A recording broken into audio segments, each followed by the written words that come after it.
El pacto que nadie creyó posible, hasta que fue demasiado tarde. Ocurrió frente a una cámara. 80 hombres armados, rostros cubiertos, y un mensaje que heló la sangre en todo México. Pura gente del señor Mencho y el señor Iván, dijeron, antes de que el estruendo de disparos sellara la advertencia. Lo que antes eran rumores, ahora era un hecho. El narco había cambiado de forma. Los dos enemigos más letales del país ahora caminaban juntos. Bienvenidos a Infrarrojos Criminales. Aquí los casos no se cuentan, se revelan. Durante décadas, el crimen organizado en México operó como un tablero donde cada ficha sabía su lugar. Las alianzas eran frágiles, los pactos, temporales, pero lo que surgió en mayo de 2025 no fue solo una tregua, fue una declaración de guerra, una reconfiguración de poder sin precedentes. El Cártel de Jalisco Nueva Generación, conocido por su brutalidad y expansión táctica, y la facción de los Chapitos, herederos del legado de Joaquín El Chapo Guzmán, decidieron unir fuerzas. El anuncio fue grabado, editado y difundido como si se tratara de una campaña militar. En el video, dos hombres arrodillados servían como fondo para un discurso que no dejó espacio para dudas. Esto apenas comienza, afirmaban. La limpia ha empezado. La amenaza era clara, pero lo que no sabían los espectadores en ese momento era hasta dónde llegarían. Las autoridades dudaron al principio. Era difícil de creer. Los Chapitos y el CJNG habían sido enemigos jurados. El pasado entre ellos estaba manchado de traiciones, emboscadas y secuestros. En 2016, el Mencho había ordenado el rapto de Iván Archibaldo Guzmán en un restaurante de Puerto Vallarta. ¿Por qué aliarse ahora con quien intentó acabar con su linaje? Pero las piezas comenzaron a encajar. Periodistas especializados como Estefano Ritondel confirmaron lo impensable. La alianza era real. Fuentes dentro del CJNG revelaron el acuerdo y sus implicaciones. Un intercambio de armas, hombres y territorios. Lo que antes dividía, ahora era compartido. En Sonora, Jalisco y Sinaloa comenzaron a registrarse movimientos inusuales. Zonas antes disputadas se mostraban ahora unificadas bajo un mismo mando. Mientras el país entero intentaba comprender, los rumores se convertían en hechos. La guerra, que ya era sangrienta, tomaba un nuevo giro. Y nadie, ni el gobierno, ni los cárteles rivales, estaba preparado para lo que vendría. La tregua que parecía imposible ya estaba escrita entre las sombras. Durante años, las facciones del crimen organizado proyectaron una imagen clara: enemigos jurados, territorios en disputa, traiciones irreconciliables. El CJNG, liderado por Nemesio Oseguera Cervantes alias El Mencho, era conocido por su despliegue brutal y sus incursiones letales en regiones clave. En cambio, los Chapitos, encabezados por Iván Archibaldo Guzmán y sus hermanos, representaban una versión hereditaria del poder, con raíces profundas en Sinaloa y estructuras más tradicionales. Eran dos mundos distintos, dos formas de ejercer el control, y sin embargo, algo ya se estaba gestando. Mientras los enfrentamientos entre ambos bandos seguían ocupando titulares, los movimientos discretos hablaban otro idioma. En Sonora, operadores del CJNG comenzaron a aparecer en municipios donde antes solo patrullaban sicarios chapitos. En Guadalajara, contactos vinculados a ambas organizaciones empezaron a intercambiar mensajes cifrados, recursos y silencio. Lo que parecía una guerra sin final era en realidad un proceso lento de aproximación. Detrás de la aparente enemistad había necesidad. Y la necesidad, en el mundo del narco, suele vencer al orgullo. Tras años de pérdidas, arrestos, traiciones internas y presión militar, los Chapitos se encontraban en un punto crítico. Habían perdido plazas clave. Muchos de sus aliados se habían rendido o cambiado de bando. La sangre seguía corriendo, pero la balanza ya no estaba de su lado. Fue entonces cuando la figura de Iván Archibaldo comenzó a moverse. Según informes de inteligencia, sostuvo reuniones indirectas con emisarios del Mencho. No hubo abrazos, no hubo perdón, solo condiciones, reglas, territorios, un cálculo frío entre sobrevivir o desaparecer. El video que confirmó la alianza fue solo la fachada pública. Detrás de esa grabación, hubo meses de pactos tácitos, de operaciones conjuntas silenciadas, de fronteras borradas con conveniencia. La unión ya existía antes de que alguien se atreviera a nombrarla. Y cuando se hizo oficial, era demasiado tarde para detenerla. Lo perturbador no fue que se aliaran. Lo inquietante es que, mientras todos creían ver enfrentamientos, ellos ya caminaban juntos. La realidad había cambiado, solo que nadie lo notó, hasta que el mensaje fue disparado al aire. Si este caso ya te está perturbando, aún no has visto nada. Suscríbete para no perderte lo que viene. Los indicios estaban ahí, pero nadie quiso verlos. Antes de que el video estremeciera a México, ya había señales. Pequeños movimientos que, en retrospectiva, eran demasiado claros para haber pasado desapercibidos. En Sonora, zonas antes fuertemente disputadas dejaron de registrar enfrentamientos. Las ráfagas cesaron. Los retenes cambiaron de manos sin violencia. Algunos lo atribuyeron a una tregua temporal. Otros pensaron que uno de los bandos se había replegado. Nadie imaginó que era el principio de una unión secreta. En Culiacán, operadores cercanos a Iván Archibaldo comenzaron a recibir suministros que no podían explicar. Armas de reciente fabricación, chalecos con emblemas del CJNG, vehículos sin placas procedentes de Michoacán. Cuando fueron interceptados por las autoridades, todos dijeron lo mismo: no sabemos de dónde vienen. El patrón se repitió, pero nunca se conectaron los puntos. Los servicios de inteligencia mexicanos recibieron varios reportes internos. Analistas del ejército advirtieron sobre el incremento de comunicación entre radios encriptados de ambas facciones, pero sin una prueba concluyente. Todo quedó archivado como posibilidad. La prensa, por su parte, enfocaba sus titulares en los ataques entre el Mayo Zambada y los Chapitos, ignorando que la verdadera transformación ocurría en otra parte. Fue el periodista Stefano Ritondel quien levantó la alarma. Durante meses, siguió las huellas de esta colaboración. Detectó duplicación de rutas, operativos compartidos y contactos cruzados en ciudades clave. Publicó artículos que fueron ignorados, desacreditados por voceros oficiales, hasta que el video apareció. En él, no solo se anunciaba la alianza, también se enviaba un mensaje: la limpia ha comenzado. La frase implicaba un objetivo claro: eliminar a quienes se opusieran, y eso incluía a enemigos externos, pero también a traidores internos. Esa advertencia marcó el inicio de una nueva etapa de violencia dirigida, un tipo de guerra más precisa, más calculada, una purga desde dentro. La detective Marina Luján, experta en crimen organizado, lo describió con frialdad. No fue un cambio abrupto, fue quirúrgico. Mientras todos miraban hacia el conflicto habitual, ellos preparaban algo distinto. No fue un error de inteligencia, fue un exceso de confianza. El pacto se estaba consolidando desde las sombras, mientras los rivales se desgastaban entre sí, y cuando finalmente se reveló, las piezas ya estaban colocadas. Solo faltaba una chispa para incendiarlo todo. Cuando todo se confirmó, ya era demasiado tarde. El 17 de mayo de 2025, el país despertó con un estremecimiento que aún resuena. Circuló en redes sociales un video propagandístico de casi 2 minutos. Un pelotón de sicarios armados, uniformados, rodeados de vehículos blindados y con 2 hombres arrodillados al frente. Uno de los voceros habló directo a cámara. Detrás de él, una bandera negra, sin logos. Solo una frase escrita con pintura blanca: Fuerzas Especiales Unión. El nombre oficial de la alianza era ese: FEU, una sigla sencilla pero letal. Fuerzas Especiales Unión. La imagen lo decía todo. La coordinación, el tono, el mensaje. Esto no ha terminado. Esto apenas comienza. Pura gente del señor Mencho y del señor Iván. La ejecución del discurso, la organización del acto y la forma de publicación revelaban algo mucho más sofisticado de lo que nadie esperaba. Al principio, muchos creyeron que era un montaje, un intento de sembrar confusión o temor, pero las dudas se desvanecieron rápidamente. Uno a uno, los periodistas especializados comenzaron a validar la información. Stefano Ritondel fue el primero. Luego lo siguió el equipo de All Sources News. Después, Pie de Nota, el medio dirigido por Luis Chaparro, publicó un análisis que confirmaba no solo la autenticidad del video, sino los meses de preparación detrás de su publicación. Según su investigación, el CJNG había comenzado a enviar células del grupo FEM Fuerzas Especiales Mencho al norte de Sinaloa y parte de Sonora. Estas células no se enfrentaron a los Chapitos. Al contrario, se integraron.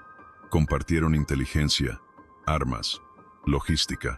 Fue un movimiento quirúrgico, silencioso, pero imparable. El impacto fue inmediato. En comunidades sinaloenses como Costa Rica, El Dorado y Badiraguato, los rumores se materializaron, los enfrentamientos disminuyeron, los retenes fueron compartidos y la presencia de los mayos comenzó a retroceder. La alianza ya era operativa. La DEA también reaccionó. En su evaluación nacional de amenazas del 2025, se había advertido sobre la posibilidad de una fusión entre los dos cárteles más poderosos del país.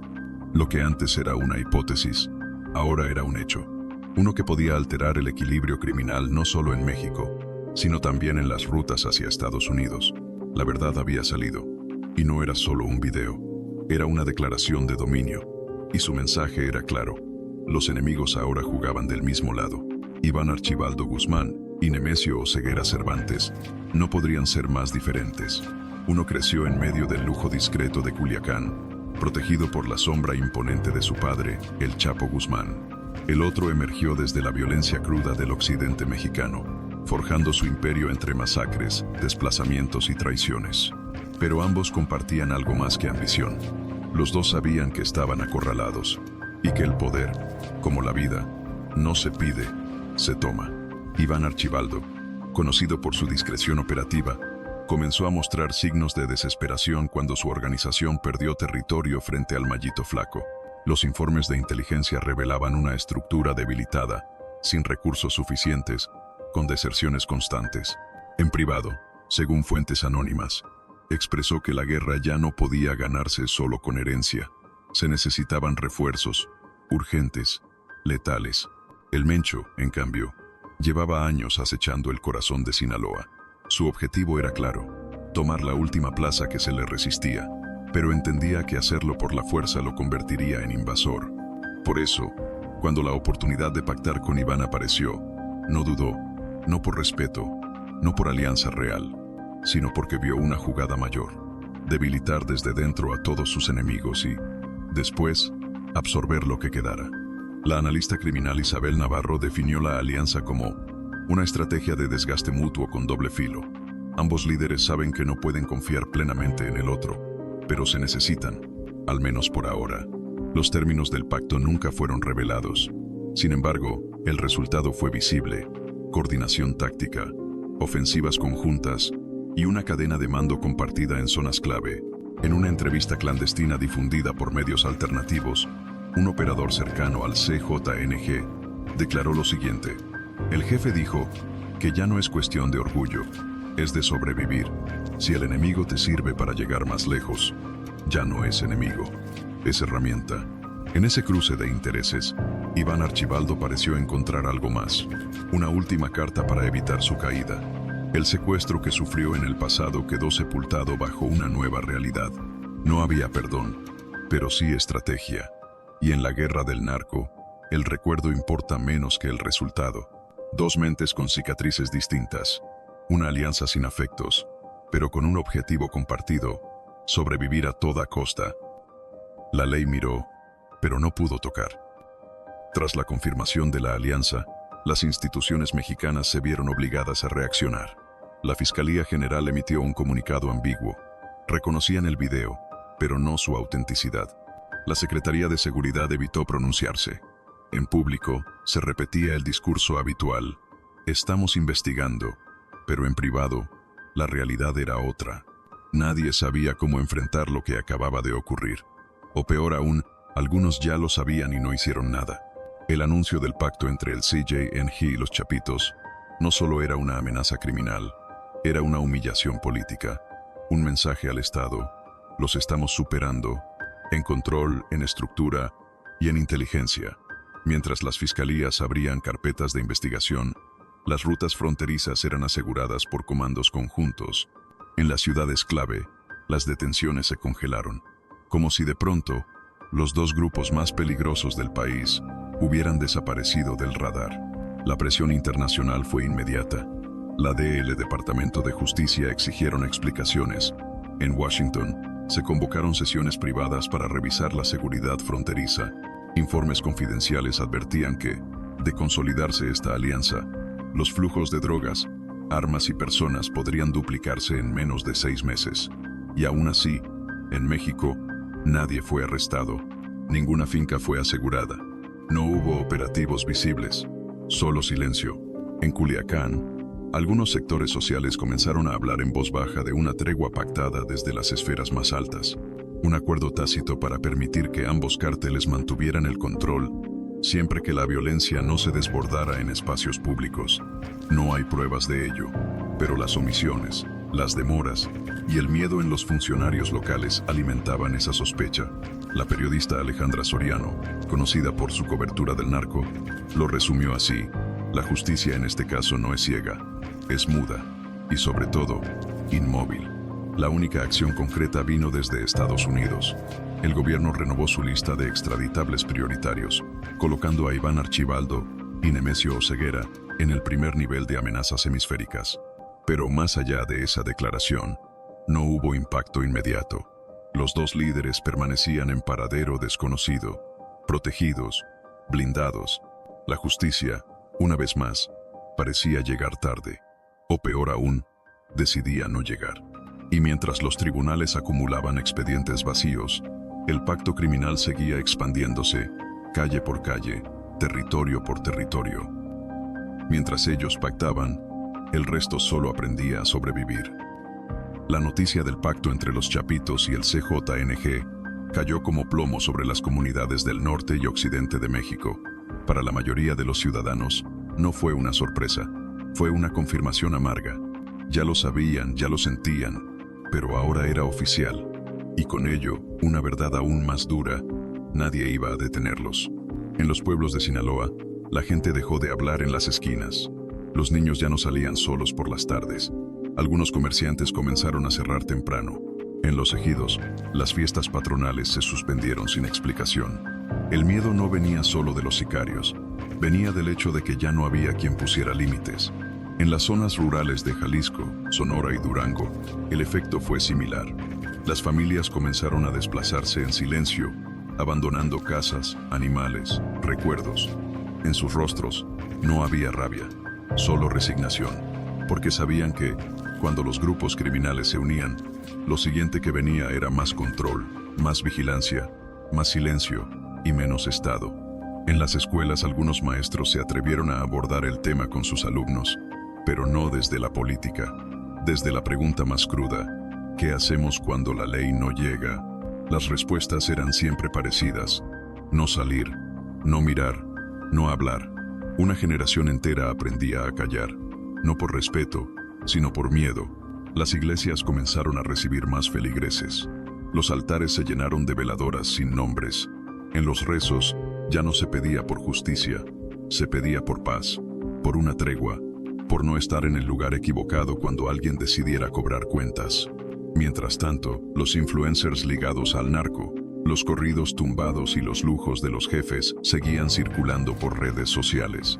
La figura del criminal volvía a ser aspiracional, no por admiración sincera, sino porque, en un país donde sobrevivir es una hazaña diaria, el que impone miedo parece invulnerable. Una psicóloga comunitaria de Culiacán lo expresó con crudeza: lo peor no es que los niños quieran ser como ellos, lo peor es que piensan que no hay otra opción.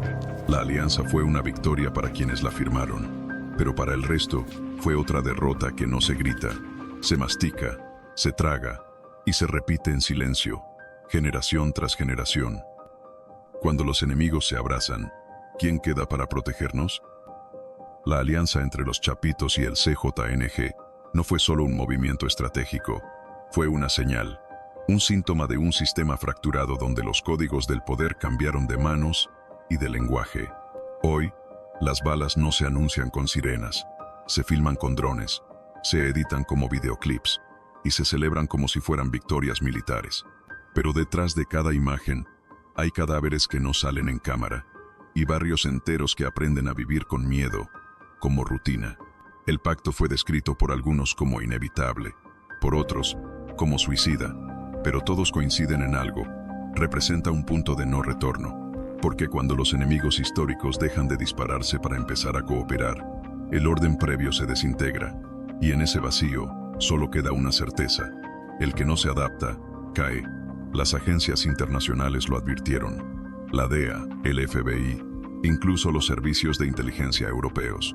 Este no era solo un cambio entre cárteles, era un nuevo modelo de criminalidad transfronteriza, un monstruo con dos cabezas, capaz de expandirse, de infiltrar, de comprar y de desaparecer sin dejar rastro.